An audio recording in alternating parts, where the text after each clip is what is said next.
دیشب تولد ایرزا بود. ما به ریزا ایرزا میگیم. برای همین ایرزا رفت لباس عیداشو پوشید و اومد. بعدش سفره رو انداختیم تا شام بخوریم. همه کمک کردیم و سفره رو انداختیم و دور هم جمع شدیم. نمیدونم چجوری تو این سر و صدا آیدا کوچولو خوابیده بود.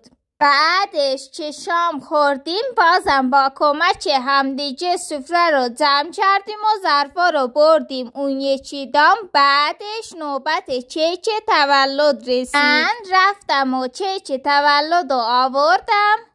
دیگه میگفت یکی از رفیقش بهترین حالش به سلامتی طرفاش.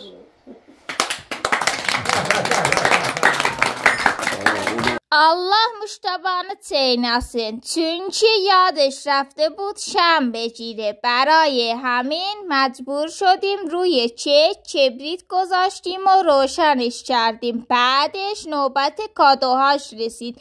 من براش یه دونه گاب گوشی و یه دونم چراغ قوه گرفته بودم چونکه ایرزا گوزوها رو میبره صحرا، چراغ قوه خیلی لازمش میشه. بعد از اینکه کیک رو خوردیم رفتیم حیاط تا ادامه تولد رو توی حیاط بگیریم. فیش فیشه روشن کردیم و تولد حیاتی گرفتیم.